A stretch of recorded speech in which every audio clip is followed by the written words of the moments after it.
আল্লাহর নাম হচ্ছে আল্লাহ, আল্লাহর নাম কি? আর বাকি হলো গুণবাচক নাম। তিনি রব, তিনি রাজ্জাক, তিনি ওয়াদুদ, তিনি জব্বার, তিনি কাহ্হার, তিনি রহমান, তিনি রহিম। এরকম আছে না নাম? সব গুণবাচক নাম। এই আল্লাহকে বিশ্বাস করতে হবে। এক নম্বরে তার অস্তিত্ব, তিনি আছেন। দুই নম্বরে গুণ সহকারে বিশ্বাস করতে হবে। আমরা পানিকে বিশ্বাস করি সে চুবাইয়া ডুবাইয়া মারতে পারে, এই হিসাবে বিশ্বাস করি, ঠিক না? আগুনকে বিশ্বাস করি সে পোড়ায় মারতে পারে। সাপকে বিশ্বাস করি সে দংশন করলে আমি মরে যেতে পারি, ঠিক কিনা? এইভাবে প্রত্যেকটা জিনিসের গুণ সহকারে তাকে বিশ্বাস করতে হয়। সেই জন্য আল্লাহকে আল্লাহ আছেন এটা শেষ কথা নয়, তার গুণ সহকারে তাকে বিশ্বাস করতে হবে। তিনি হচ্ছেন খেতে দেওয়ার মালিক, রাজ্জাক। মানে বলেন তো নামটা কি? রাজ্জাক মানে কি? রিজেক দাতা। কে রিজেক দাতা? এই জন্য রিজেক চাইতে হবে কার কাছে? আল্লাহর কাছে। কোন অভাব অভিযোগের জন্য আমি কাউকে বলবো না আপনি আমার খেতে দেন, আল্লাহর কাছে চাইতে হবে। চাইবো কার কাছে? আল্লাহর কাছে, খেতে দেওয়ার মালিক তিনি। আচ্ছা বলেন, এই পৃথিবীর মধ্যে মানুষেরা বেশি না হাতি, ঘোড়া, বাঘ, ভল্লুক, ময়না, টিয়া, মাছ, পাখি, পতঙ্গ, কীট এগুলো বেশি? কোনটা বেশি? আমরা বেশি না ওরা বেশি? ওরা বেশি, ওরা বেশি। এই যে অসংখ্য হাতি আছে পৃথিবীতে, হাতির পেট বড় না আমার পেট বড়? গন্ডারের পেট বড় না আপনার পেট বড়? কুমিরের পেট বড় না আপনার পেট বড়? আচ্ছা, এখন এই সব প্রাণীদেরকে কে খেতে দেন? আপনার আমার তো ব্যাংকে ডিপোজিট আছে, কম থাকুক বেশি থাকুক, গোলায় ধান আছে, চাউল আছে, বাড়িতেও আছে, আছে না? কিন্তু এই যে পাতিশিয়াল, ফক্স, পাতিশিয়াল চেনেন তো? চিনবেনই তো, সাংঘাতিক চালাকি। এই পাতিশিয়াল কোন ব্যাংকের ম্যানেজারের কাছে গিয়ে বলছে যে ম্যানেজার সাহেব, এখন তো পৌষ মাস, আমি 10টা মুরগি চুরি করে আনছি, আমার নামে একটা অ্যাকাউন্ট খোলে, বৃষ্টির সময় যখন আমি চুরি করতে পারবো না তখন এগুলি উইথড্র করে আমি আমার পেট বাঁচাবো। এই কথা বলে শিয়ালের নামে, বাঘের নামে কোন অ্যাকাউন্ট আছে ব্যাংকে? কোরআন শরীফে আল্লাহ তাআলা বলছেন এমন অনেক প্রাণী আছে পৃথিবীতে যারা তাদের রিজেক সংগ্রহ করে রাখে না। আল্লাহ বলেন আমি আল্লাহ তাদেরকে রিজেক দেই। কে দেয়? আয়াতটি নাযিল হয়েছে হযরত সাদ বিন আবি ওয়াক্কাস রাদিয়াল্লাহু তাআলা আনহুর ব্যাপারে। তিনি 18 বা 19 বছর বয়সে ইসলাম কবুল করেন এবং ইসলাম কবুল করার পর তার মা হামনা বিনতে সুফিয়ান, আবু সুফিয়ানের ভাইজি, তিনি দারুণভাবে অসন্তুষ্ট হয়ে গেলেন এবং তিনি অনির্দিষ্ট কালের জন্য ধর্মঘট করলেন, অনশন ধর্মঘট। অনশন ধর্মঘট কিন্তু নতুন কিছু না, আগেও ছিল। এই অনশন ধর্মঘট শুরু করল এই কথা বলে যে যতক্ষণ পর্যন্ত তার ছেলে সাদ বিন আবি ওয়াক্কাস যতক্ষণ পর্যন্ত আল্লাহর প্রতি ঈমান প্রত্যাহার করে শিরকিয়াতের দিকে ফিরে না আসবে ততক্ষণ পর্যন্ত তিনি অনশন ভাঙবেন না, তিনি কিছু খাবেন না। তার মা দলিল হিসেবে পেশ করলেন ছেলের সামনে যে দেখো পুত্র, তোমার কোরআন অনুযায়ী আমার হুকুম মানা, আল্লাহর হুকুম, আমার হুকুম তোমাকে মানতে হবে। আর আমার সাথে নাফরমানি করার অর্থ হচ্ছে আল্লাহর সাথে নাফরমানি করা। আল্লাহ অর্ডার করেছে আমার হুকুম তোমাকে মানতে হবে। এখন তুমি ওই তাওহীদকে ছেড়ে দিয়ে এই শিরকিয়াতের দিকে, আমি যেদিকে আছি সেদিকে ফিরে আসো। হযরত সাদ বিন আবি ওয়াক্কাস রাদিয়াল্লাহু তাআলা আনহু তিনি অত্যন্ত পেরেশান বোধ করলেন যে আমি এখন করবোটা কি। তিনি রাসূল করিম সাল্লাল্লাহু আলাইহি ওয়াসাল্লামের খেদমতে হাজির হলেন এবং ঘটনার বর্ণনা করলেন। এই ঘটনা যখন বর্ণনা তিনি করলেন রাসূলের কাছে, তখন সূরা আনকাবুতের এই আয়াত নাযিল হল, وَوَصَّيْنَا الْإِنسَانَ بِوَالِدَيْهِ حُسْنًا। উপদেশ দেওয়া হয়েছে মানব গোষ্ঠীকে তারা যেন তার মা বাপের প্রতি ইহসান করে, উপকার করে। কিন্তু وَإِنْ جَاهَدَاكَ لِتُشْرِكَ بِي مَا لَيْسَ لَكَ بِهِ عِلْمٌ فَلَا تُطِعْهُمَا। কিন্তু তারা যদি তোমার উপরে শিরক করতে চাপ সৃষ্টি করে অবশ্যই তাদের অনুসরণ করবা না।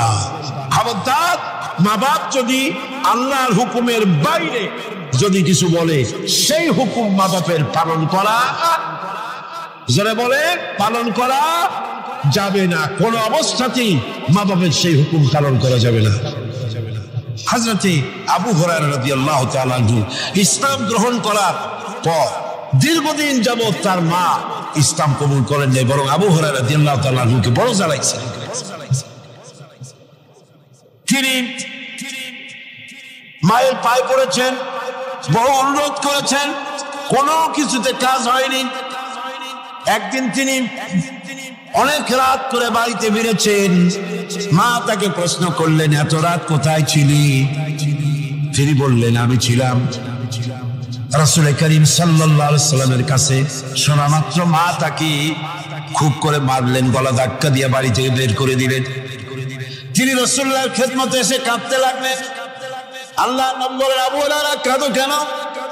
হযরত আবু হুরায়রা বললেন, ইয়া রাসূলুল্লাহ, মা আমাকে মেরেছে। বললেন, মারলো কেন? তিনি বললেন, ঘটনা শোনালেন, আপনার কাছ থেকে দেরি করে যাওয়ার কারণে আপনার নাম শুনে সহ্য করতে না পেরে আমাকে মারছে। হুজুর বলেন, আবু হুরায়রা, মা তোমাকে মেরেছে, এখানে আমার কিছু করার নাই। আমি এখানে দখলান্দাজ করতে পারবো না, আমি এখানে কোনো ইন্টারফেয়ার করতে পারবো না। মা মারছে, আমি কি করবো? ভাইরা আমার, হযরত আবু হুরায়রা বলেন, ইয়া রাসূলুল্লাহ, মায়ের বিরুদ্ধে নালিশ করার জন্য তো আমি আপনার কাছে আসি নাই। বললেন, কেন এসছো? হযরত আবু হুরায়রা বলেন, ইয়া রাসূলুল্লাহ, আমি আসছি দোয়া চাওয়ার জন্য। আমি জানি নবীজি যদি আল্লাহর দরবারে হাত উঁচু করে দোয়া মঞ্জুর হয়ে যায়। আপনি আমার মায়ের জন্য হেদায়েতের জন্য দোয়া করুন।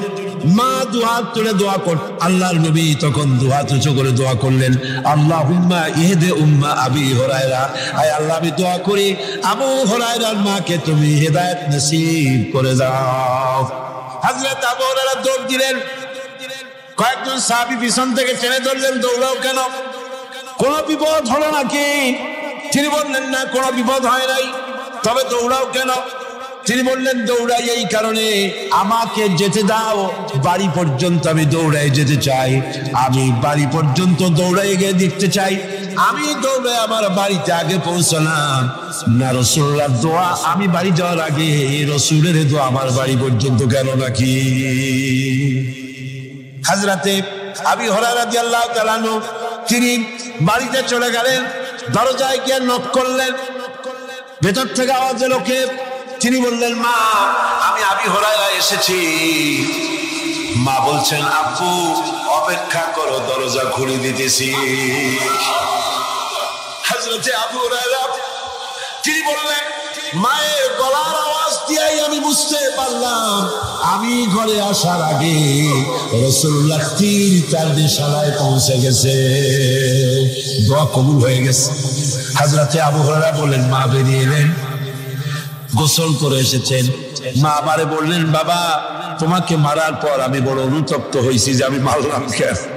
আমার ছেলে তো কোনো খারাপ মানুষের কাছে যায় নাই, দুনিয়ার সর্বশ্রেষ্ঠ মানুষের কাছে গেছে, মারলাম কেন? বড় অনুতপ্ত আর অনুশোচন আমি করেছি। আমি গোসল করেছি, আমি ওযু করেছি, আমাকে জলদি করে নিয়ে চলো, আল্লাহর নবীর খেদমতে নিয়ে হাজির করে দাও। হযরতে আবু হুরায়রার মা ঘোষণা করলেন, লা ইলাহা ইল্লাল্লাহু মুহাম্মাদুর রাসূলুল্লাহ। হাতেমা নামক আরেকজন সাহাবী রাসূল করিম সাল্লাল্লাহু আলাইহি ওয়াসাল্লামের কাছে উপস্থিত হলেন। তিনি অনুমতি চাইলেন যে, রাসূল, আমি জিহাদে যেতে চাই, আমি জিহাদে যেতে চাই। হুজুর বললেন, আলাকা ওয়ালিদাতুন, তোমার কি মা বেঁচে আছে? তিনি বললেন, হ্যাঁ, আমার মা জীবিত আছেন।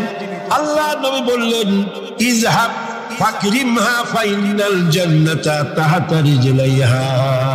আখরাজাহু নাসাই, নাসাই শরীফের হাদিস। রাসূলুল্লাহ বললেন, তোমার মা যখন আছে, ইযহাব, ফিরে যাও, বাড়ি চলে যাও, ফাকরিমহা, এবং মায়ের সম্মান করো, ইজ্জত করো, মায়ের খেদমত করো, ফাইনাল জান্নাতা তাহতা রিজলাইহা, তোমার জান্নাত তোমার মায়ের দুই পায়ের নিচে। হামালাতহু উম্মুহু ওয়াহানান আলা ওয়াহানিন, তার মা তাকে শ্রান্তির পর শ্রান্তি, দুর্বলতার পর দুর্বলতা সহ্য করে গর্ভধারণ করেছে। ওয়াফিসালুহু ফি আমাইন, আর তাকে দুধ ছাড়াতে সময় লেগেছে 2 বছরের মতো।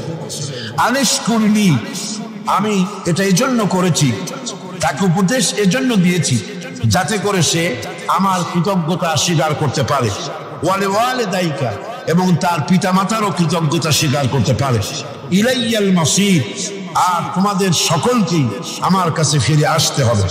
ওয়া ইন জাহাদাকা আলা আন তুশরিকা বি মা লাইসা লাকা বিহি ইলম, আর কিন্তু যদি তারা তোমার প্রতি আমার সাথে কাউকে শরীক করার জন্য চাপ দেয়, তাহলে তুমি তাদের কাছে তাদের কথা কখনই মেনে নিও না।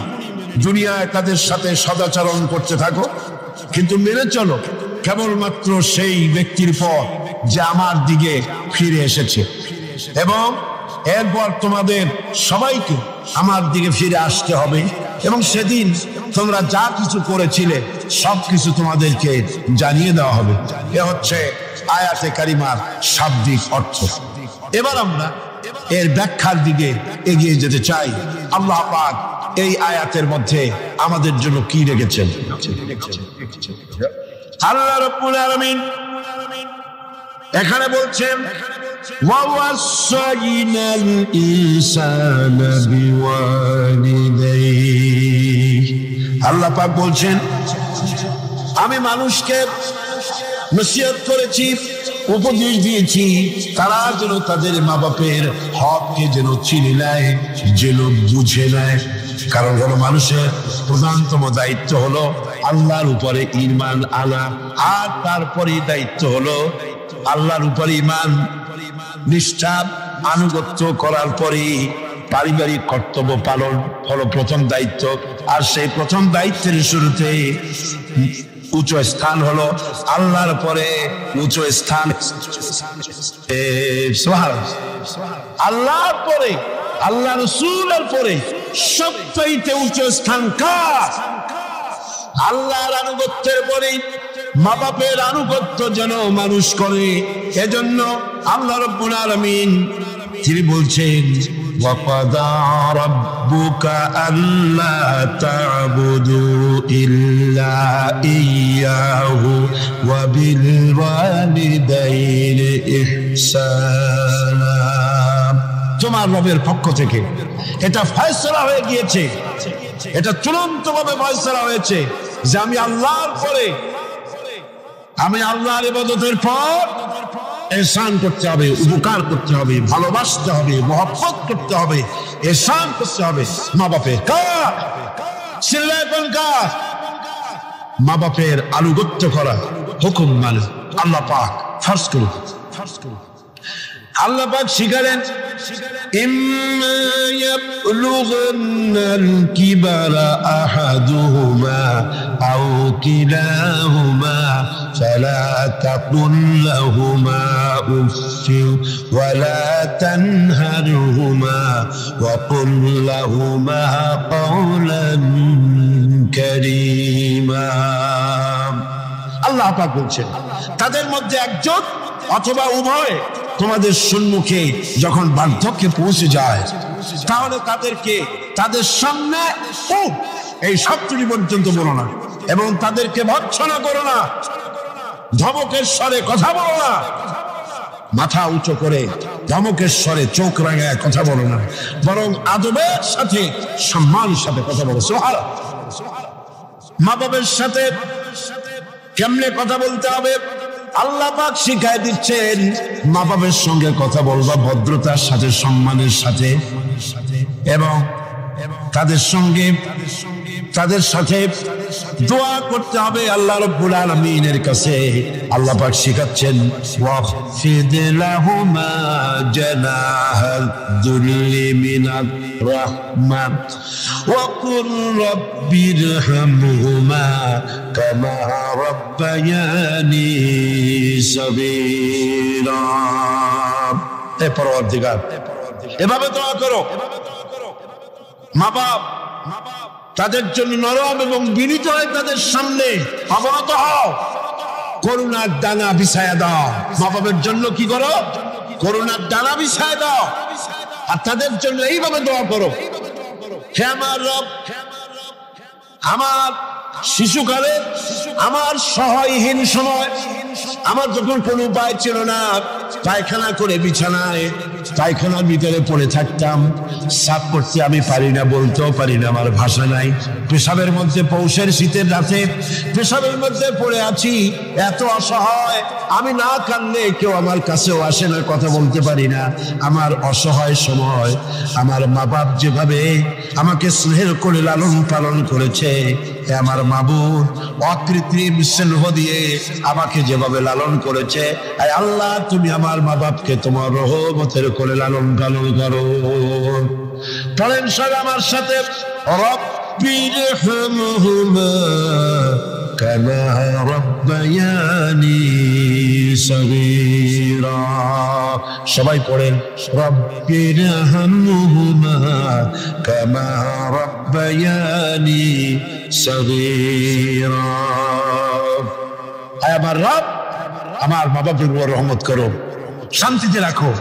আপনারা প্রত্যেক নামাজের মোনাজাতে আপনারা যখনই দোয়া করবেন এই দোয়া করবেন, মনে থাকবে? মনে থাকবে? খবরদার ভুলে যাবেন না। সূরা বনী ইসরাঈলের এই দুটি আয়াতের মধ্যে কয়েকটি শিক্ষা পাওয়া যায়। প্রথম হচ্ছে, মুমিনের উপর আল্লাহ রাব্বুল আলামিন আল্লাহর পরে সবচেয়ে বড় অধিকার করে দিয়েছেন পিতামাতা। আল্লাহর পরেই অধিকার কার? পিতামাতা। আল্লাহর ইবাদতের পরই পিতামাতার সাথে ভালো ব্যবহার করার নির্দেশ দিয়েছেন আল্লাহ পাক নিজে। আর দুই নম্বরে, মাতা পিতা বার্ধক্যে উপনীত হলে তাদের মেজাজের ভিতরে কিছুটা রুক্ষতা আসতে পারে, পারে না? মা বাপ যখন, মানুষ যখন বুড়া হয়ে যায় তখন মেজাজ কি ভালো থাকে না? এক পিড়ি সব বিমারি, একটা রোগী শত, এক বার্ধক্য শত রোগের উৎস।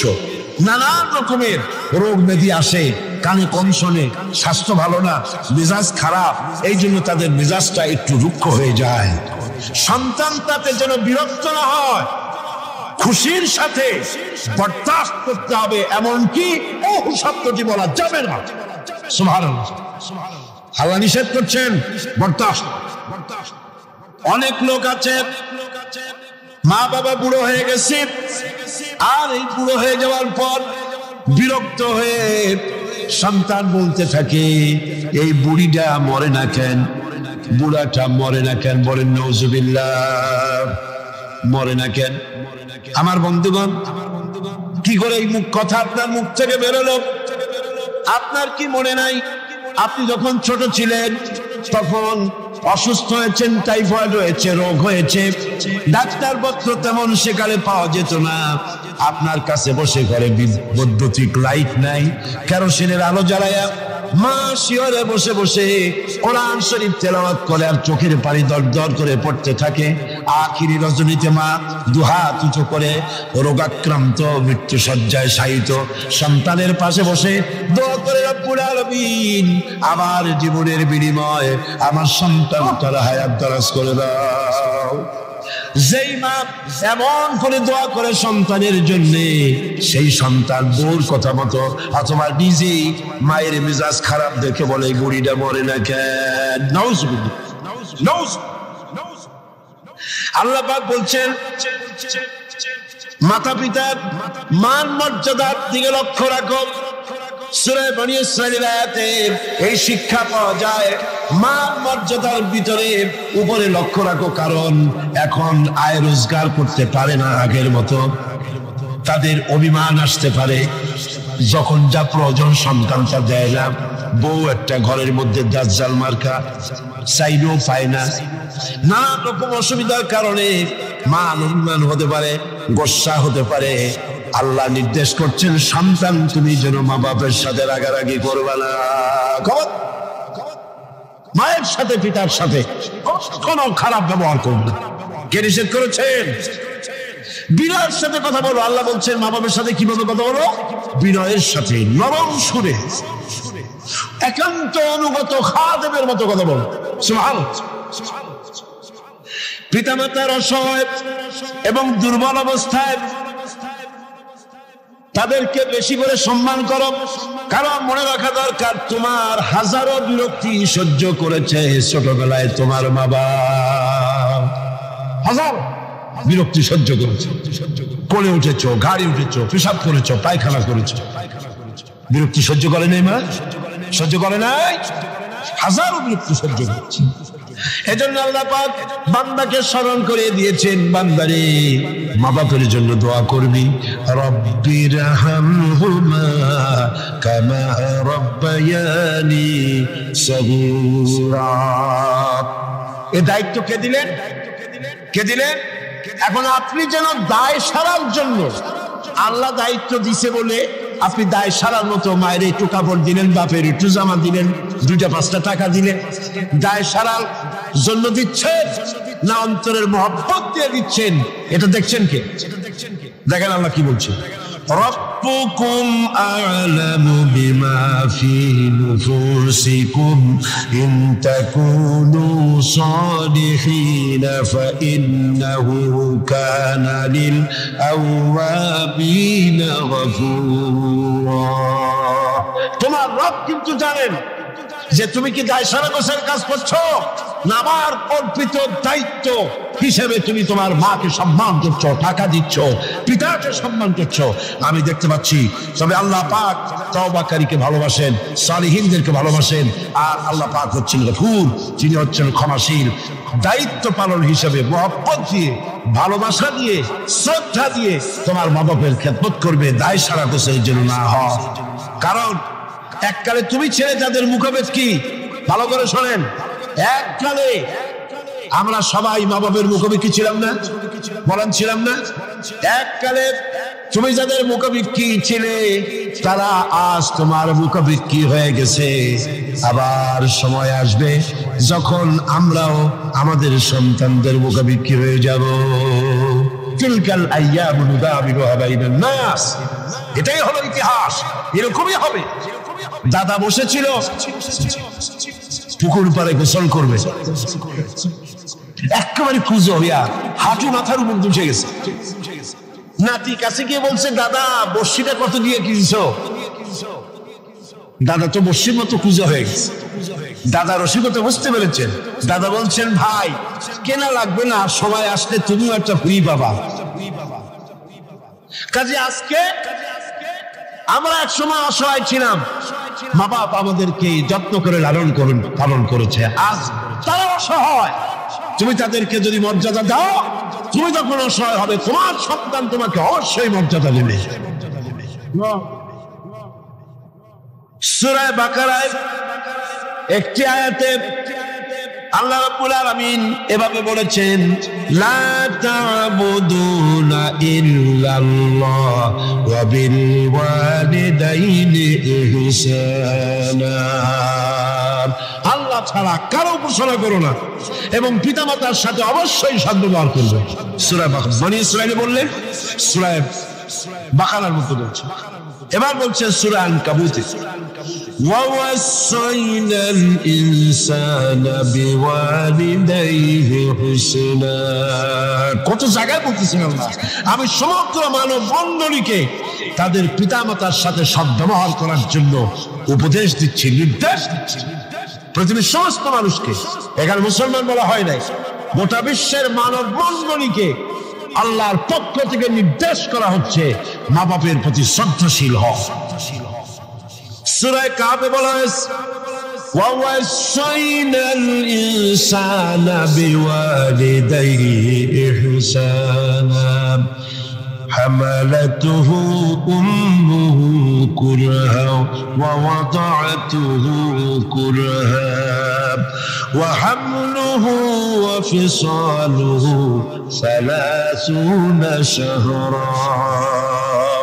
আমি মানব গোষ্ঠীকে নির্দেশ করেছি তোমার পিতামাতার ইহসান করো।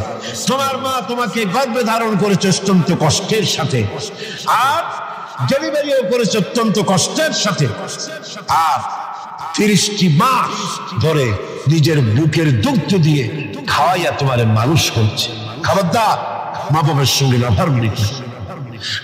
মায়ের পেটের ভিতরে যখন সন্তান থাকে, পেটের ভিতরে যখন সন্তান থাকে, সন্তান নড়াচড়া করতে থাকে, মা বাবার স্বাভাবিক, মায়ের স্বাভাবিক অবস্থা তখন আর থাকে না।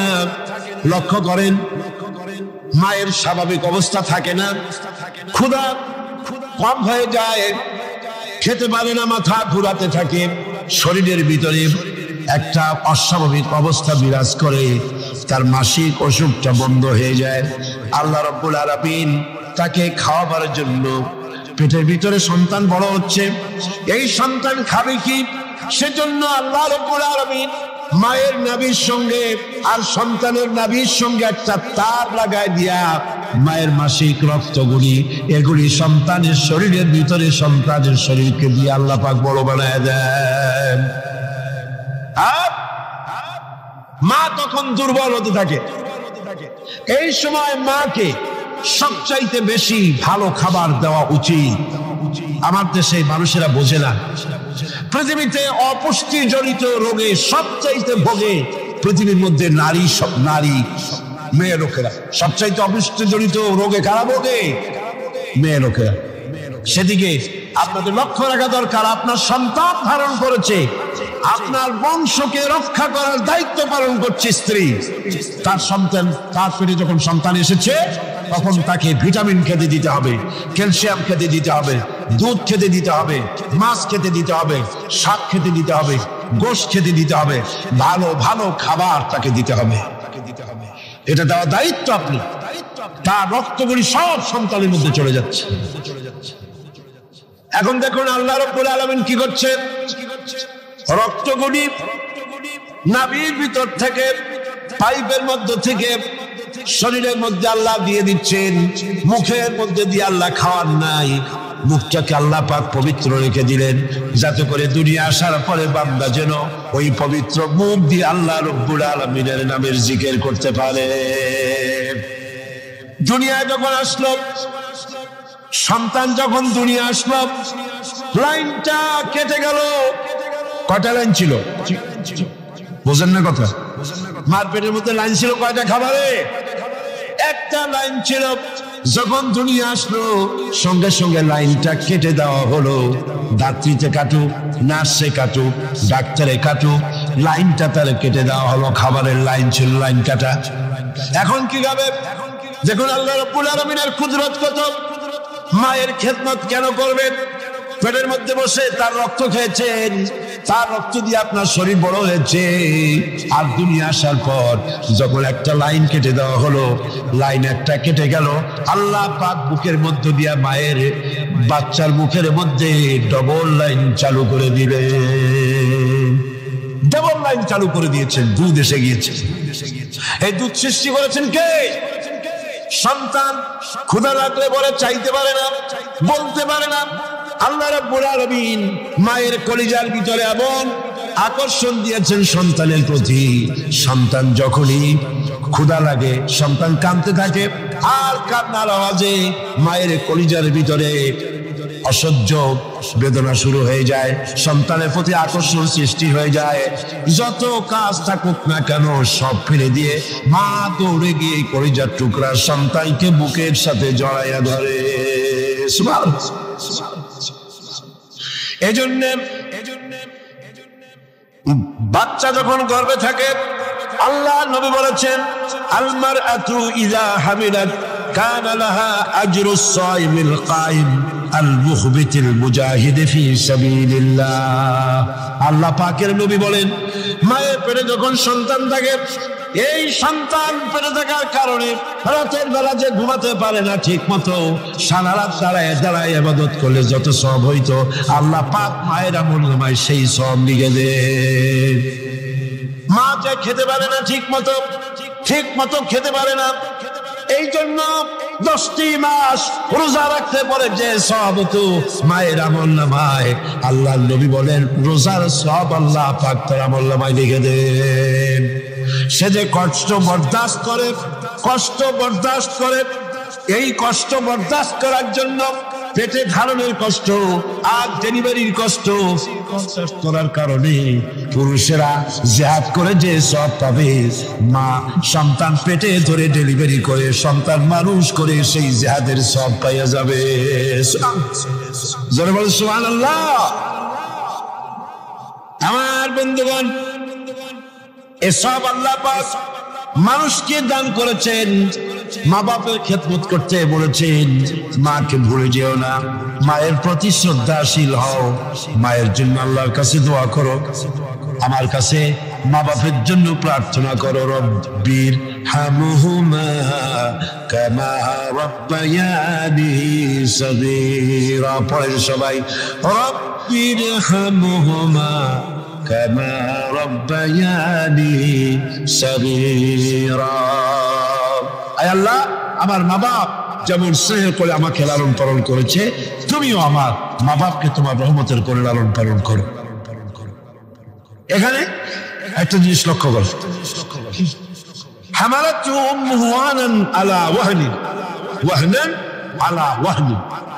শান্তির পর শান্তি, কষ্টের পর কষ্ট। অর্থাৎ পেটে ধরার কষ্ট, ডেলিভারির কষ্ট, এই যে কষ্ট মা বহন করছে, এই কষ্টের ঋণ মানুষ সন্তানেরা কোনদিন শোধ করতে পারবে না। পারবে? সন্তান যদি তার বুকের চামড়া দিয়া মায়ের জন্য এক জোড়া জুতা তৈরি করে দেয়, পিঠের চামড়া নয়, সন্তান যদি তার বুকের চামড়া দিয়া মায়ের পায়ের এক জোড়া যদি জুতা তৈরি করে দেয়, মায়ের এক ফোঁটা দুধের হক আদায় হবে না। আল্লাহ পাক বলছেন, ওয়া ইন জাহাদাকা আলা আন তুশরিকা বি মা লাইসা লাকা বিহি ইলম ফালা তুতি'হুমা ওয়া সাহিবহুমা ফিদ দুনিয়া মারুফা। আল্লাহ পাক বলছেন, কিন্তু তারা যদি তোমাকে, মর্যাদা তাদের আল্লাহর পরেই মা বাপের মর্যাদা, আল্লাহর পরে কার মর্যাদা? সন্তানের কাছে মা বাপের মর্যাদা। কিন্তু তারা যদি তোমাকে আমার সাথে এমন কাউকে শরীক করার জন্য চাপ সৃষ্টি করে যাকে তুমি চেনো না, আমার শরীক হিসাবে জানো না, তাহলে ফালা তুতি'হুমা, তাহলে অবশ্যই তাদের সে কথা মানবে না। সুবহানাল্লাহ, মানবেন। মা বাপের কথা কতটুকু মানা যাবে এবং কতটুকু মানা যাবে না, সে ব্যাপারে শরীয়ত ঠিক করে দিয়েছে। ঠিক এরকম আরেকটি আয়াত সূরা আনকাবুতের মধ্যে এসেছে। আল্লাহ পাক বলছেন, وَوَصَّيْنَا الْإِنسَانَ بِوَالِدَيْهِ حُسْنًا وَإِنْ جَاهَدَاكَ لِتُشْرِكَ بِي مَا لَيْسَ لَكَ بِهِ عِلْمٌ فَلَا تُطِعْهُمَا। আল্লাহ পাক নির্দেশ করছেন, মা বাপের খেদমত করো, সম্মান করো, ইহসান করো। আর তারা যদি তোমাদের উপরে কোন চাপ সৃষ্টি করে আমার সাথে কাউকে শরীক স্থাপন করার জন্য, তাহলে অবশ্যই তাদের এই কথা তোমরা মানবে না। এর ব্যাখ্যা হচ্ছে, এই আয়াতটি নাজিল হয় সেই সময় যখন তিরমিজি, আহমদ এবং নাসাই এই তিনটি হাদিসে এই দৃষ্টান্তটা এসেছে এই আয়াত নাজিলের প্রেক্ষাপট সম্পর্কে। এই আয়াতটি নাজিল হয়েছে হযরত সাদ বিন আবি ওয়াক্কাস রাদিয়াল্লাহু তাআলা আনহুর ব্যাপারে। তিনি 18 বা 19 বছর বয়সে ইসলাম কবুল করেন এবং ইসলাম কবুল করার পর তার মা হামনা বিনতে সুফিয়ান, আবু সুফিয়ানের ভাইজি, তিনি দারুণভাবে অসন্তুষ্ট হয়ে গেলেন এবং তিনি অনির্দিষ্ট কালের জন্য ধর্মঘট করলেন, অনশন ধর্মঘট। অনশন ধর্মঘট কিন্তু নতুন কিছু না, আগেও ছিল। এই অনশন ধর্মঘট শুরু করলেন এই কথা বলে যে যতক্ষণ পর্যন্ত তার ছেলে সাদ বিন আবি ওয়াক্কাস যতক্ষণ পর্যন্ত আল্লাহর প্রতি ঈমান প্রত্যাহার করে শিরকিয়াতের দিকে ফিরে না আসবে, ততক্ষণ পর্যন্ত তিনি অনশন ভাঙবেন না, তিনি কিছু খাবেন না। তার মা দলিল হিসেবে পেশ করলেন ছেলের সামনে যে, দেখো পুত্র, তোমার কোরআন অনুযায়ী আমার হুকুম মানা, আল্লাহর হুকুম, আমার হুকুম তোমাকে মানতে হবে। আর আমার সাথে নাফরমানি করার অর্থ হচ্ছে আল্লাহর সাথে নাফরমানি করা। আল্লাহ অর্ডার করেছে আমার হুকুম তোমাকে মানতে হবে। এখন তুমি ওই তাওহীদকে ছেড়ে দিয়ে এই শিরকিয়াতের দিকে, আমি যেদিকে আছি সেদিকে ফিরে আসো। হযরত সাদ বিন আবি ওয়াক্কাস রাদিয়াল্লাহু তাআলা আনহু তিনি অত্যন্ত পেরেশান বোধ করলেন যে আমি এখন করবোটা কি। তিনি রাসূল করিম সাল্লাল্লাহু আলাইহি ওয়াসাল্লামের খেদমতে হাজির হলেন এবং ঘটনার বর্ণনা করলেন। এই ঘটনা যখন বর্ণনা তিনি করলেন রাসূলের কাছে, তখন সূরা আনকাবুতের এই আয়াত নাযিল হল, وَوَصَّيْنَا الْإِنسَانَ بِوَالِدَيْهِ حُسْنًا। উপদেশ দেওয়া হয়েছে মানব গোষ্ঠীকে তারা যেন তার মা বাপের প্রতি ইহসান করে, উপকার করে। কিন্তু وَإِنْ جَاهَدَاكَ لِتُشْرِكَ بِي مَا لَيْسَ لَكَ بِهِ عِلْمٌ فَلَا تُطِعْهُمَا। কিন্তু তারা যদি তোমার উপরে শিরক করতে চাপ সৃষ্টি করে অবশ্যই তাদের অনুসরণ করবা না। খবরদার, মা বাপ যদি আল্লাহর হুকুমের বাইরে যদি কিছু বলে সেই হুকুম মা বাপের পালন করা, যারা বলে পালন করা যাবে না। কোন অবস্থাতেই মা বাপের সেই হুকুম পালন করা যাবে না। আয়াতটির ব্যাখ্যা হচ্ছে যে মা বাপের হক তো সবচাইতে বেশি, কোনো সন্দেহ না। কিন্তু সেই মা বাবাই যদি মানুষকে শিরক করতে বলে তাহলে এই শিরক করতে পারবে না। কারণ হলো আল্লাহ পাকের সাথে কাউকে শরীক স্থাপন করা যাবে না। কারণ তাদের অবৈধ আত্মা সন্তানের অমূল্য করাই জরুরি। এর দলিল হচ্ছে মা লাইসা লাকা বিহি ইলম, যে ব্যাপারে তোমার জানা নাই আল্লাহর সাথে শরীক করবা এরকম কোন শরীকদার এই পৃথিবীতে কেউ নাই এবং এই সম্পর্কে তুমি জানোই না, সুতরাং তুমি আল্লাহর সাথে মা বাপের কথা মতো কাউকে শরীক স্থাপন করতে পারবে না। তাই মা বাবা যদি ভুলের উপরে থাকে তাহলে সন্তান সেই ভুলকে মানতে পারবে না, সন্তান সেই ভুলকে মানবে না। মা বাপ যদি ছেলে ইসলাম কবুল করেছে, মা বাপ ইসলাম কবুল করে নাই, এমন অবস্থা যদি হয় তাহলেও সেই মা বাবের সাথে খারাপ ব্যবহার করা যাবে না। ব্যবহার করতে হবে কি? ভালো ব্যবহার। কি করতে হবে? এই ভালো ব্যবহার সম্পর্কে রাসূল করিম সাল্লাল্লাহু আলাইহি ওয়াসাল্লামের কাছে প্রশ্ন করা হলো, আইয়ুল আমালি আহাব্বু ইলাল্লাহি তাআলা, আল্লাহর কাছে সবচাইতে ভালো আমলটা কি? রাসূল করিম সাল্লাল্লাহু আলাইহি ওয়াসাল্লাম জবাব দিলেন, as-salatu ala ওয়াক্তিহা, নামাজ তার ওয়াক্ত মতো আদায় করা, এটাই হলো সবচাইতে ভালো আমল। সাহাবী প্রশ্ন করলেন, তারপরে কি? রাসূলুল্লাহ বললেন, বিররুল ওয়ালিদাইন, মা বাপের খেদমত করা, এটাই হলো সবচেয়ে ভালো কাজ। আরেকজন প্রশ্ন করলেন, মান আহাক্কুন নাস বিহুসনি সাহাবাতি, হে রাসূল সবচেয়ে আমার কাছে ভালো ব্যবহার পাওয়ার হক কার? আল্লাহর নবী বলেন, উম্মুক, তোমার মা। সাহাবী প্রশ্ন করলেন, সুম্মা মান, এরপরে কে? রাসূল বললেন, উম্মুক, তোমার মা। তারপরে কে? হুজুর বললেন, তোমার মা। তারপরে কি? হুজুর বললেন, তোমার পিতা। মার মর্যাদা কয় গুণ বাড়লো? কয় গুণ বাড়লো? 3 গুণ বেড়ে গেল। কার চাইতে? বাপের চাইতে মায়ের মর্যাদা কয় গুণ? 3 গুণ বেশি বেড়ে গেছে। হযরত আব্দুল্লাহ ইবনে আমর রাদিয়াল্লাহু তাআলা আনহু তিনি বলেছেন, যা রাজুলুন ইলান নবী সাল্লাল্লাহু আলাইহি ওয়াসাল্লাম ফাস্তাযানা লাহু ফিল জিহাদ। তিনি বলছেন যে একজন লোক রাসূলের কাছে আসলেন এবং তিনি অনুমতি চাইলেন জিহাদে যাওয়ার জন্য, যুদ্ধে অংশগ্রহণ করার জন্য। ফাকালা আইতুম ওয়ালিদাক, রাসূল জিজ্ঞেস করলেন, তোমার পিতামাতা কি জীবিত আছেন? তিনি জবাব দিলেন, ক্বালা নাম, হ্যাঁ আমার মা বাবা জীবিত আছে। ক্বালা ফাফিহিমা ফাজাহিদ, চলে যাও বাড়ি, মা বাবার খেদমত করো, এটাই তোমার জন্য জিহাদ। জোরে বলেন সুবহানাল্লাহ। হাতিমা নামক আরেকজন সাহাবী রাসূল করিম সাল্লাল্লাহু আলাইহি ওয়াসাল্লামের কাছে উপস্থিত হলেন।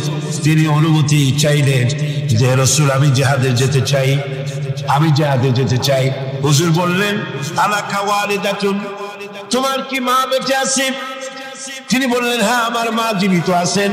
আল্লাহর নবী বললেন, ইযহাব ফাকরিমহা ফাইনাল জান্নাতা তাহতা রিজলাইহা।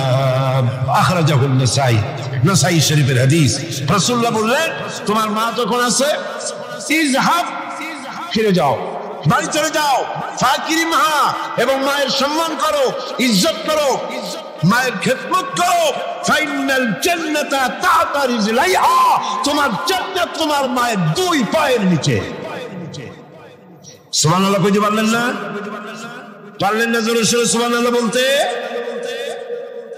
আমি বারবার এই কথা বলেছি আপনাদেরকে, আমরা হচ্ছি পুরুষ, আমাদের পায়ের তলে জুতা, স্যান্ডেলস। আমাদের পায়ের তলে কি? জুতা, স্যান্ডেলস। আর এই পর্দার আড়ালে যারা বসে আছেন, আমার ঘরে, আপনার ঘরে যারা আছেন, আমাদের মা বোনেরা, মায়ের জাত। নারীরা হচ্ছে কিসের জাত? নারীরা কিসের জাত? এই মায়ের জাত নারীর পায়ের তলে আল্লাহর জান্নাত। সুবহানাল্লাহ।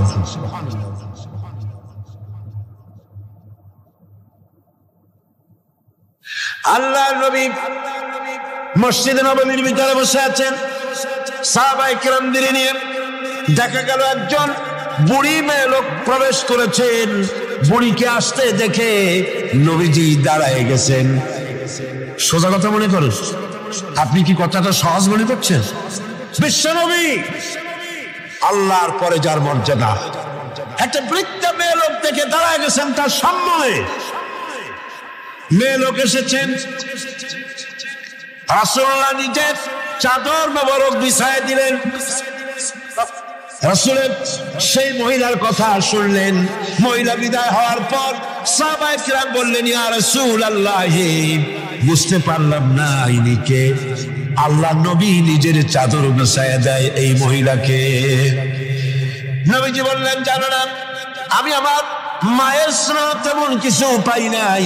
আমি যখন মায়ের গর্ভে ছিলাম, 6 মাস বয়সের সময় মায়ের পেটে থাকাকালীন বাপের এতিম হয়ে গেছি। এরপরে মা মারা গেছেন। আমি মায়ের দুধ আমার কপালে তেমন হয় নাই, ভাগ্যে হয় নাই। মায়ের কোলে কাকে চলে মায়ের স্নেহ আমার কিসমতে তেমন হয় নাই। যার কোলে কাকে চলে, যার বুকের দুধ খেয়ে আমি বড় হয়েছি, ইনি আমার সেই দুধ মা হযরতে হালিমাতুস সাদিয়া, আমার দুধ মা। মায়ের সম্মান ইসলাম এত বেশি দিয়েছে। মায়ের দুধের বদলা ইয়ামান থেকে একজন হাজী সাহেব আসছে, মাকে ঘাড়ে নিয়ে তাওয়াফ করতেছে আর গান গাচ্ছে, শের পড়তেছে। মায়ের হক আদায় করে ফেলেছি, মাকে নিয়ে হজ করলাম, মাকে নিয়ে তায়েফ কি বলে মুজদালিফায় গেলাম, মিনায় গেলাম, রমিয়ে হাজার করলাম, সাই করলাম, তাওয়াফ করলাম, মাকে গাড়ি নিয়ে সব করেছি। আমার মায়ের হক আমি আদায় করেছি। হযরত আব্দুল্লাহ বিন ওমর রাদিয়াল্লাহু তাআলা আনহুমা ওই লোকের শের শুনে, গান শুনে, এই কথা শুনে তিনি বললেন, তুমি কিসের হক আদায় করেছো? তুমি তো তোমার মায়ের একটা শব্দের হক আদায় করতে পারো নাই। তোমার মা কষ্ট করে তোমাকে কোলে নিয়ে, তোমাকে তোমার কষ্টের সময়, বিপদের সময়, তোমাকে দুঃখে দেখে, কষ্ট দেখে মুখ থেকে যাও শব্দটা বেড়েছে, সারা জীবন তো সেই হক আদায় করতে পারবো না। হক আদায় করছো, এত বড় কথা কি করে বলতে পারবে? মা বাপের, পিতামাতার আনুগত্যের চূড়ান্ত রূপ বলতে গিয়ে হযরত ইবনে আব্বাস রাদিয়াল্লাহু তাআলা আনহু বলেছেন, ওয়ান ইবনে আব্বাস রাদিয়াল্লাহু তাআলা আনহু আন্নাহু قال قال رسول الله صلى الله عليه وسلم من أصبح مطيعا لله في والديه أصبح له بابان مفتوحان من الجنة। হযরত ইবনে আব্বাস রাদিয়াল্লাহু তাআলা আনহু বলেছেন, আল্লাহ রাসূল বলেছেন, যে ব্যক্তি পিতামাতার সম্পর্কিত আল্লাহর নাজিলকৃত হেদায়েত মেনে নিয়ে সকাল করলো, আল্লাহ রাব্বুল আলামিন তার জন্য জান্নাতের দুইটা দরজা খুলে দেন। আর যদি মা বাপ বেঁচে নাই, দুজনের একজন আছে, তার খেদমত করে, তাকে খুশি করে যদি সকাল করে, জান্নাতের একটা দরজা তার জন্য খুলে যায়। ওয়ামান আমসা আসিয়ান লিল্লাহি ফি ওয়ালিদাইহি আসবাহু আসবাহা লাহু বাবানি মাফতুহানি মিনান নার।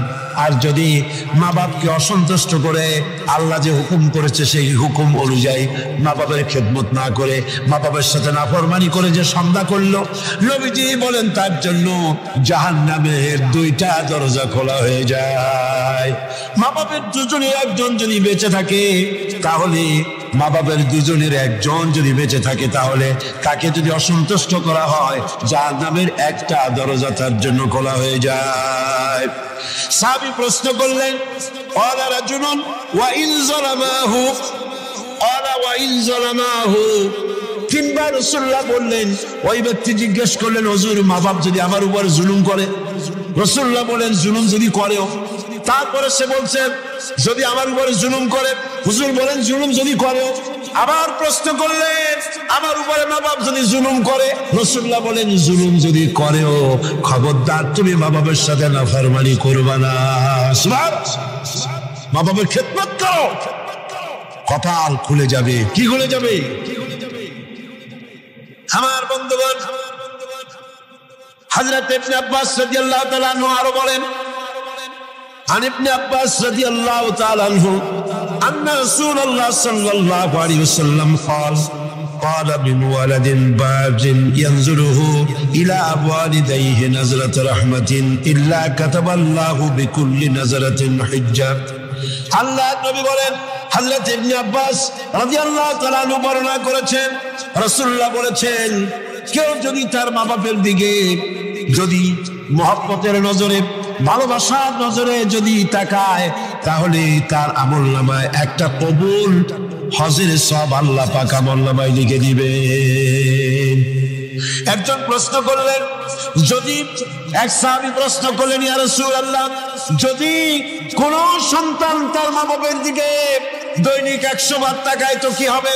আল্লাহ নবী বললেন, জেনে রাখো 100 বার যদি দৈনিক মা বাবার দিকে রহমতের নজরে, ভক্তির নজরে, ভালোবাসার নজরে যদি তাকাও, আল্লাহ পাক তোমার নামায় আমলে 100 কবুল হজের সওয়াব লিখে দিবে। আল্লাহর ভান্ডে কোনো অভাব নেই। তাই বলে আবার কেউ মনে করেন না যে হজ যখন ফরজ আছে এত কষ্ট করে টাকা খরচ না করিয়া মহব্বতের নজরে বাপের দিকে তাকাইতে, এতে কিন্তু কাম হবে না। উল্টা পাল্টা চিন্তা করবেন না, চিন্তাটা ঠিক মতো করি। যার উপরে ফরজ হয়েছে যাই আদায় করতে হবে, এখানে আল্লাহ পাক সওয়াব দিবে। এই সওয়াবে আপনার হচ্ছে ফরজ হয়ে আছে সেই দায়িত্ব কিন্তু আদায় হবে না। মা বাবার খেদমত যদি করেন তাহলে আপনার দুনিয়ার ফায়দাটা কি? রাসূলুল্লাহ বলেছেন, আনাস ইবনে মালিক রাদিয়াল্লাহু তাআলা قال رسول الله صلى الله عليه وسلم من سره أن يمد له في عمره ويزداد له في رزقه فليبر والديه وليصل رحمه رواه أحمد। আল্লাহ নবী বলেন, হযরত আনাস বিন মালিক রাদিয়াল্লাহু তাআলা থেকে বর্ণিত, আল্লাহ নবী বলছেন, কেউ যদি দুনিয়াটা রিজিক বাড়াতে চায়, সম্মান বাড়াতে চায়, হায়াত বাড়াতে চায়, সেজন্য তার মা বাপের খেদমত করে। মা বাপের খেদমত যারা করবে, মা বাপের সম্মান যারা করবে, আল্লাহ পাক তার রিজিকে বরকত দান করে দিবেন। রিজকে কোনদিন অভাব হবে না। কবরের কাছে গিয়া, মাজারের কাছে গিয়া বলা লাগবে না, ইয়া খাজা মেরা মতলব কো পুরা করে দে, এটা বলা লাগবে না, এটা বলা লাগবে না। আপনার রিজকে বরকত হয়ে যাবে মা বাপ যদি আপনাকে আপনার জন্য দোয়া করে। এ দোয়া কবুল, মা বাবার দোয়া কি কবুল হয়ে যাবে।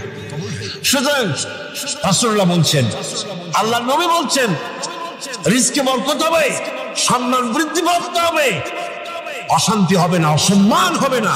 মা বাবার খেদমত করবা, রিজকে কোনো অভাব হবে না। সুবহানাল্লাহ। হযরত আবী হুরায়রা রাদিয়াল্লাহু তাআলা আনহু বলছেন, عن أبي هريرة رضي الله تعالى عنه عن النبي صلى الله عليه وسلم قال رغم أنفه ثم رغم أنفه ثم رغم أنفه। আল্লাহ নবী বলছেন, 3 বার বললেন, সে ব্যক্তি অপমানিত হোক, সে ব্যক্তি অপমানিত হোক। কোন ব্যক্তি? ইয়া রাসূলুল্লাহ, কোন ব্যক্তি অপমানিত হোক? قال من أدرك والديه عند الكبر أو أحدهما ثم لم يدخل الجنة। ভালো করে শুনেন, আল্লাহর নবী বলেন সেই ব্যক্তি অপমানিত হোক। তিনবার বললেন। প্রশ্ন করা হলো কোন ব্যক্তি? রাসূলুল্লাহ বললেন মা বাপ দুইজন অথবা একজনকে জীবনে সে পেল আর খেদমত করে আল্লাহর জান্নাত নিজের জন্য ওয়াজিব করে নিতে পারলো না, তার মতো হতভাগ্য আর কেউ নাই। মা বাপ তাদের আছে, প্রাণ ভরে তাদের খেদমত করো, তাদের খেদমতে আল্লাহ পাক কিসমত খুলে দেবে। রাসূল করিম সাল্লাল্লাহু আলাইহি ওয়াসাল্লামের খেদমতে একজন হাজির হয়ে অভিযোগ করলেন। একজন হাজির হয়ে সে অভিযোগ করছে, হে রাসূল, আমার মা খুব বদমেজাজের মেয়ে লোক। কে বলছে? এক যুবক বলছে রাসূলের কাছে গিয়ে, আমার মা খুব বদমেজাজের মানুষ। অভিযোগ। প্রিয় নবী তার জবাবে বললেন, হে যুবক, 9 মাস ধরে অব্যাহত ভাবে তোমার মা যখন তোমাকে গর্ভে ধারণ করেছিল তখন তো তোমার মায়ের মেজাজ খারাপ ছিল না। তোমার মা যখন তোমাকে পেটে ধরে রাখছিল তখন মেজাজ খারাপ ছিল? আরে কি সুন্দর কথা! পেটের ভিতরে একটা জীবিত মানুষ, একটা জীবিত মানুষের পেটের মধ্যে আর একটা জীবিত মানুষ। সে চুপ করে বসে নাই, কেন দিয়ে গুতা মারতেছে, আঠো দিয়ে গুতা মারতেছে। আমার তো মনে হয় যে এই রকমের যদি পুরুষের হইতো, পুরুষের যা মেজাজ খারাপ, দুনিয়া আসার সাথে সাথে ঠ্যাং করে আসার মাত্র যে পেটের মধ্যে বসে এত নড়াচড়া করছি। আর মায়ের অবস্থাটা দেখছে, এত কষ্ট পেটে ধারণ করায়। ডেলিভারি যখন করল 10 মাসের পেটে ধরার কষ্ট আর ডেলিভারির কষ্ট, ডেলিভারিতে তো কত কষ্ট হয় সে কথা আল্লাহ ছাড়া আর কেউ জানে না। এই ডেলিভারি যখন হয়ে যায়, মা যখন বসে এলো, মা প্রথমেই জানতে হয় কি হয়েছে, আমারে দেখাও। সন্তান যখন মায়ের চোখের সামনে তুলে ধরা হয়, আমার আল্লাহ পাক বলেন মায়ের 10 মাসের পেটে ধরার কষ্ট আর ডেলিভারির কষ্ট সন্তানের চেহারা দেখার সঙ্গে সঙ্গে মায়ের মন থেকে আমি আল্লাহ মুছে ফেলে দেই। রাসূলুল্লাহ বলছিল, যুবক, আজকে তুমি বলতেছো তোমার মায়ের মেজাজ খারাপ, কিন্তু 9 মাস যখন পেটের মধ্যে তুমি ছিলা তখন তোমার মেজাজ খারাপ হয়নি। যুবক তখন পাল্টা জবাব দিল, হে রাসূল, আমি মিথ্যা কথা বলছি না, আমার মা সত্যই তার মেজাজটা দারুণ খারাপ। হুজুর বললেন, সে যখন রাতের পর রাত জাগতো আর তোমারে দুধ খাওয়াইতো, তুমি তোমার মা গভীর রাত্রে ঘুমাস, তুমি চিৎকার করতেছো, ঘুম ভাঙা তোমারে কোলে নিয়ে দুধ খাওয়াইলো, 2.5 বছর পর্যন্ত জ্বালাইছো মায়ের বুকের দুধ খাইয়া, দিনে দুপুরে রাত্রে কত কষ্ট দিছো, তখন তো তোমার মায়ের মেজাজ খারাপ ছিল না। আরে আরে খেতে বসেছে মা, মা কি করে? সকলকে আগে খাওয়ায়, স্বামীরে খাওয়াইলো, মেহমান খাওয়ালো, বাচ্চাদের খাওয়ালো, সব শেষে সামান্য তরকারি আর ভাত আছে, খাইতে বসছে সব শেষে, বাচ্চারে কোলে নিয়ে, বাচ্চা পায়খানা করে দিয়েছে কোলের মধ্যে। মা বিরক্ত হইল না, বিরক্ত হলো না। খাবারের থালাটা সরায় রেখে মা বাচ্চাকে কোলে করে নিয়ে বাচ্চাকে সাফ করালো, নিজের কাপড় চোপড় সাফ করলো, তারপরে ক্রন্দনরত বাচ্চার মুখে 2-3টা চুমা দিয়া তারপর আবার খাইতে বসে। সেই মা তোমারে নিয়া এভাবে করে 2.5 মাস পর্যন্ত বুকের দুধ খাওয়া তোমারে বড় করলো, তখন তো তোমার মায়ের মেজাজ খারাপ ছিল না। যুবক বলছেন, হে রাসূল, আমার মা আমাকে নিয়ে যত কষ্ট করেছে আমি সে কষ্টের হক আদায় করে দিয়েছি। আমি তাকে হক আদায় করছি, যার তার খাবার দিয়েছি, পরার দিয়েছি, তারে নিয়ে হজ করেছি, হক আমি আদায় করে দিয়েছি। আল্লাহ নবী জিজ্ঞেস করলেন, সত্যি কি তুমি হক আদায় করছো? কয়ে হ্যাঁ, আমি হক আদায় করে দিচ্ছি। প্রিয় নবী জবাবে বললেন, তুমি তো বলছো হক আদায় করেছো, কিন্তু আমার প্রশ্ন হচ্ছে, তুমি কি তোমার মায়ের সেই কষ্টের বদলা দিতে পেরেছ যে কষ্ট তোমাকে ভূমিষ্ঠ করার সময় তোমার মায়ের হয়েছিল? তোমাকে ডেলিভারি করার সময় তোমার মায়ের যে যন্ত্রণা হয়েছিল সে হক আদায় করতে পেরেছ? কিয়ামত পর্যন্ত আদায় করতে পারবে না। খবরদার মা বাবার সঙ্গে নাফরমানি করবে না। মাতা পিতার সাথে যারা নাফরমানি করে তাদের কপাল পুড়ে যায়।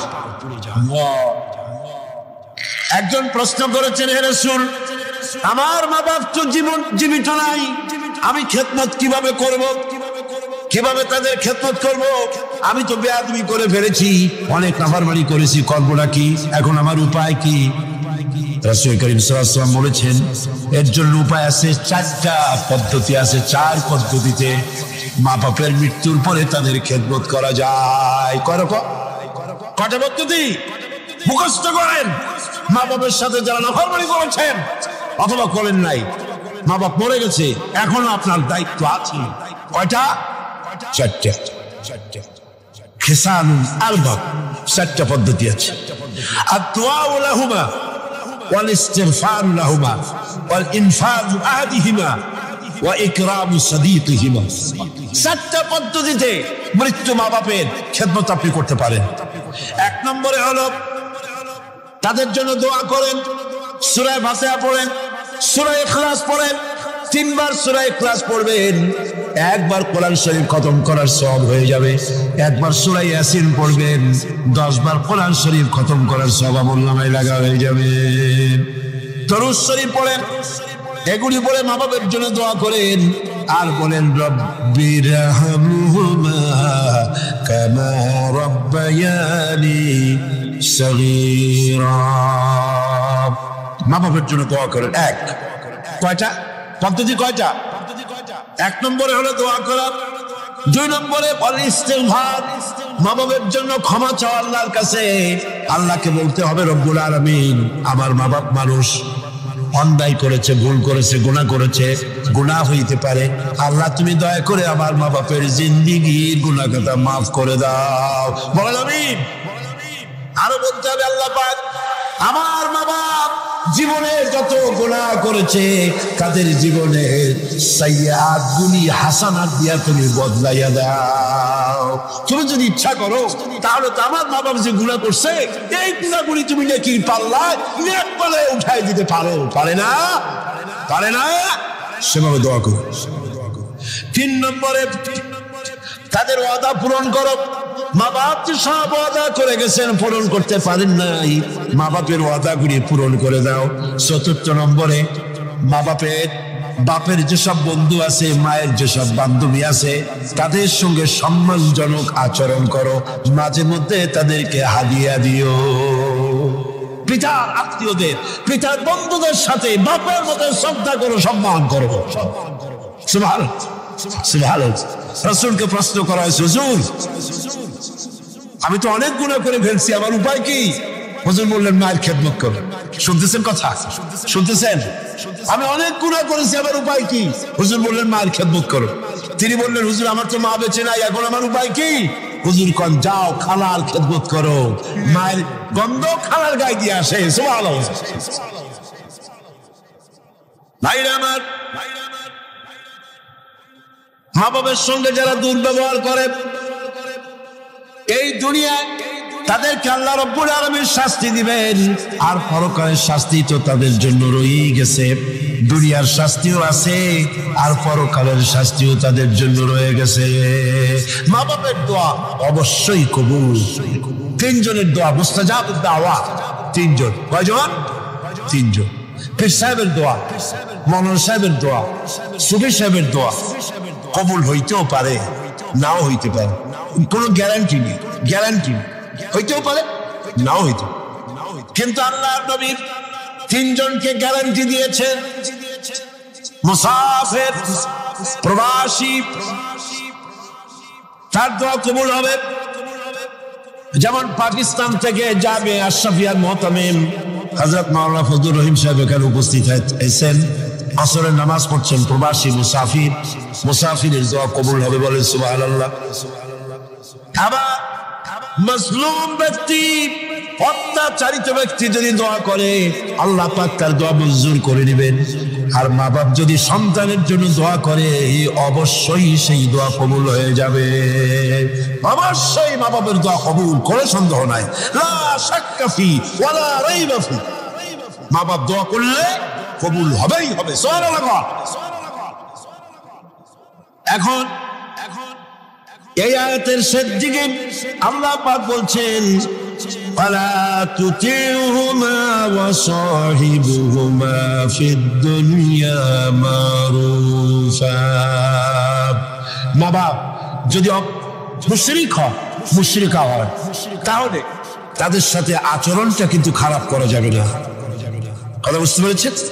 আচরণ খারাপ করা যাবে না, আচরণ ভালো করতে হবে, ভালো হতে হবে। সদাচার করো, সদাচরণ করো। মা বাপ যদি অমুসলিম হয়, গুনাহগার হয়, এমনকি মা যদি বেশ্যা হয়, তোমার কাছে মা মাই, খবরদার মায়ের সাথে নাফরমানি করতে পারবে না। কথা বুঝে আসছে? মাথায় ঢুকতেছে? মাথায় ঢুকতেছে?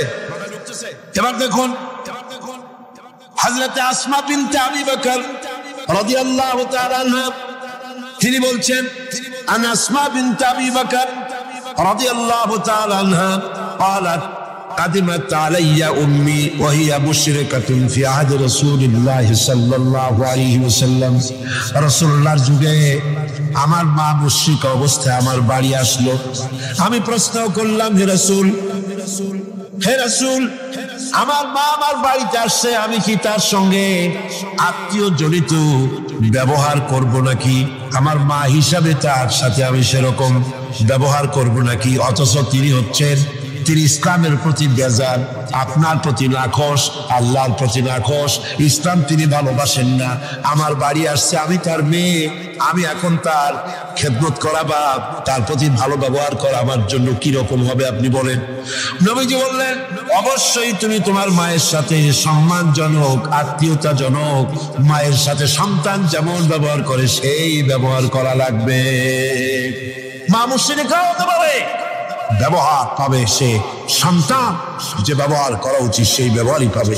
এই জন্য যাদের মা এবং পিতা মুশরিক বা মুশরিকা, তাদের জন্য সন্তান কেঁদে কেঁদে আল্লাহর কাছে দোয়া করবে। তোমার মা যদি বেনামাজি হয়, তোমার বাপ যদি বেনামাজি হয়, তাহলে তাদের নসিহত করতে গিয়া আঙ্গুল উঁচু করে, চোখ লাগাইয়া, মাথায় ধমক দিয়া, ধমকের সুখে সুরে মা বাপকে কথা বলতে পারবা না। পায়ে ধরে বলো মাকে, পিতাকে পায়ে ধরে বলো, বাবা, হে আমার মা বাবা, নামাজ পড়ছেন না, এটা জাহান্নামের রাস্তা, অনুগ্রহ করে নামাজ পড়ুন। ধমক দেওয়া যাবে না। সুবহানাল্লাহ। আমার বন্ধুগণ, মা বাপের জন্য কেঁদে কেঁদে দোয়া করতে হবে। যাদের মা বাপ এরকম, ইসলাম সহ্য করতে পারে না, আল্লাহ সহ্য করতে পারে না, রাসূল সহ্য করতে পারে না, এটা তো সেই যুগে ছিল, কিন্তু বর্তমান যুগেও আছে না? নাই আছে কিনা? এই মাহফিলও বহুত মহিলা এভাবে চিঠি আমাকে লিখেছেন, মাহফিলে আসে কিন্তু স্বামী তা বরদাস্ত করতে পারে না, কিন্তু সিনেমায় গেলে কোনো খারাপ কিছু বলে টোলে, সেখানে যাও, মাহফিলে সেখানে যাও। ছেলে ইসলামী ছাত্র শিবির করে, অসহ্য, টাকা বন্ধ করে দাও, লেখাপড়া বন্ধ করে দাও, সহ্য হয় না। ইসলামী ছাত্রী সংস্থা করে, মৌলবাদী হয়ে গেছে, পয়সা দেয় না, খাবার দেয়। হায় রে কপাল পোড়া বাপ, তোমার তো চিন্তা করা উচিত। তোমার ছেলে, সে তো কমিউনিস্ট আন্দোলন করে না, তোমার ছেলে তো সিনেমায় যায় না, তোমার ছেলে তো girls high school, girls college ছুটির সময় এতিমের মতো মেয়েদের দিকে তাকায় থাকে।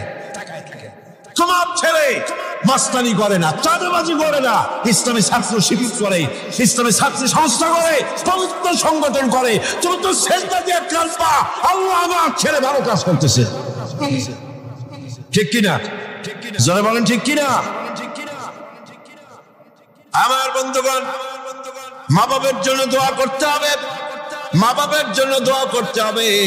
রব্বির হামহুমা কামা রাব্বায়ানি সগীরা। খুব মিষ্টি করে ভালো করে পড়েন, রব্বির হামহুমা কামা রাব্বায়ানি সগীরা। হযরত ওমর রাদিয়াল্লাহু তাআলা আনহু, রাতের আধারে ঘুরে বেড়াতেছেন।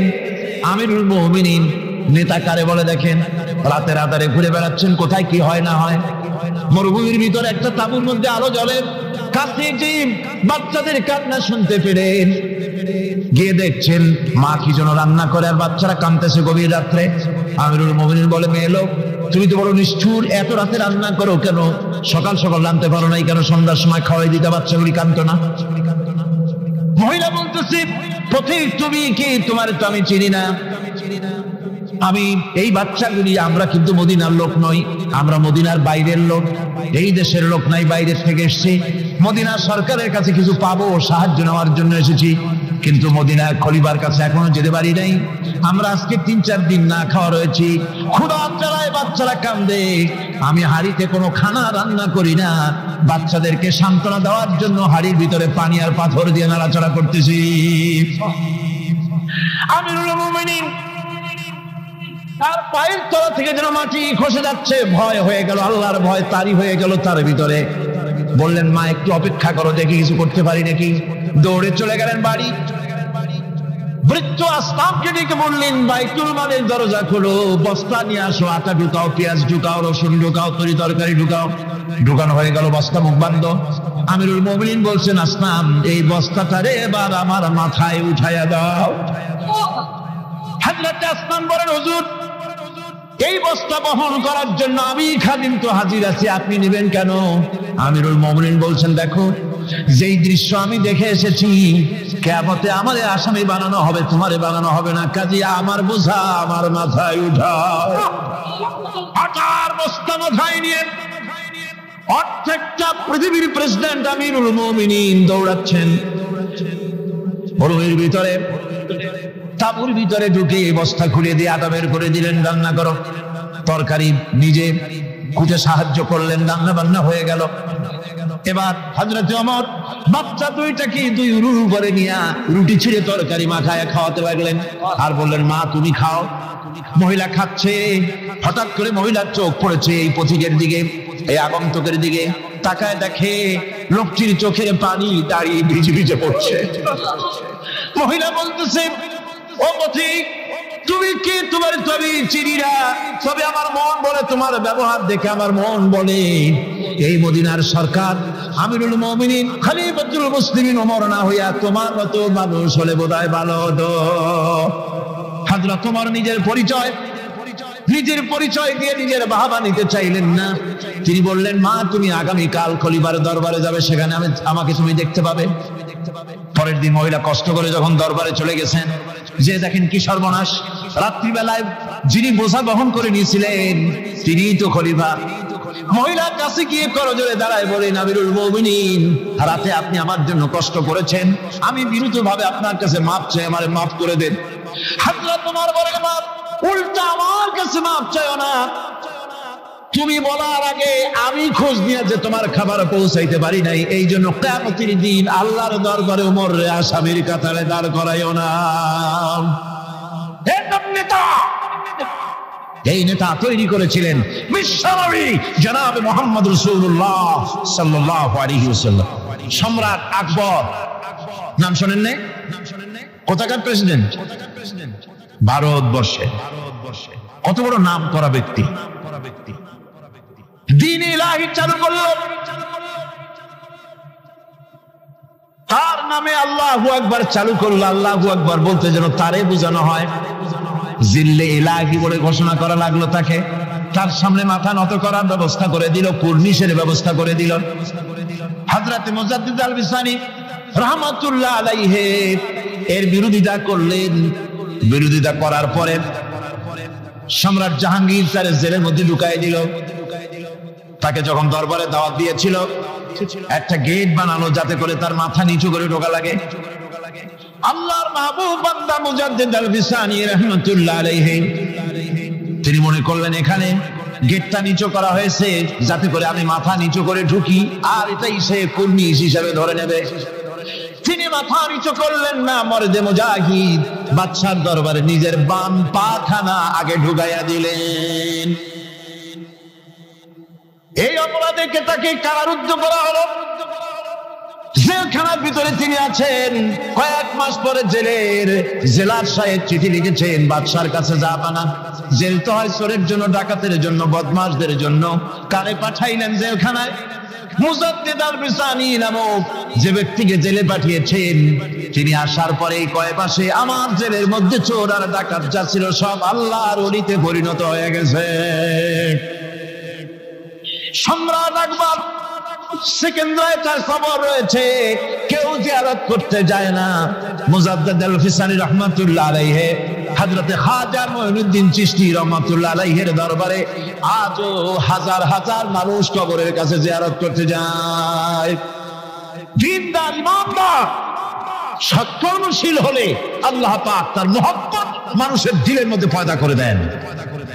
আল্লাহ রাব্বুল আলামিন কোরআনে কারীমের মধ্যে বলেছেন, فمن يكفر بالطاغوت ويؤمن بالله فقد استمسك بالعروة الوثقى لا انفصام لها والله سميع عليم فمن يكفر بالطاغوت ويؤمن بالله, যারা নাকি তাগুতকে অস্বীকার করেছে এবং আমি আল্লাহর প্রতি যারা ঈমান এনেছে, তারা এমন এক মজবুত, এমন এক অবলম্বন ধারণ করেছে যা কখনো ছিঁড়ে যাবার নয়, যা কখনো তাদেরকে ধ্বংস করবে না, বিচ্ছিন্ন করবে না।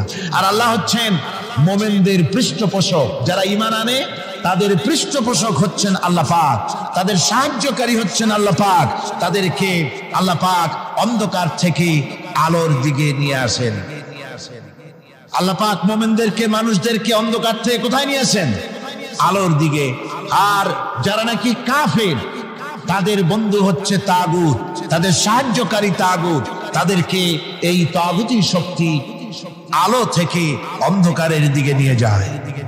এই জন্য যারা মুমিন হবে, মুমিনদের মধ্যে ঈমান আনার পর কিছু গুণ তার মধ্যে সৃষ্টি হতে হবে, কিছু কোয়ালিটি তার মধ্যে সৃষ্টি হতে হবে। সেই কোয়ালিটিগুলি কি, তা একটি একটি করে আপনাদের সামনে আমরা পেশ করব ইনশাআল্লাহুল আজিজ।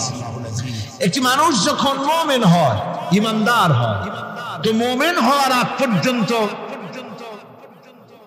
সে হয় হীনমন্যতায় ভোগে, ইনফেরিয়রিটি কমপ্লেক্স, এহসাসে কমতরি, হীনমন্যতা। অর্থাৎ আল্লাহর প্রতি ঈমান আনার আগ পর্যন্ত সে আগুনের মধ্যে ক্ষমতা আছে, পানির মধ্যে ক্ষমতা আছে।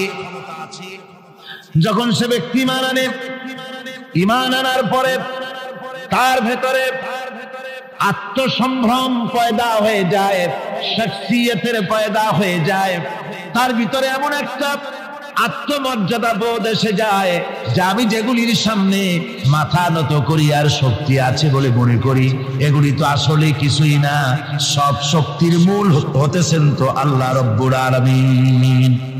কোরআনে কারীমে রব্বুল আলামিন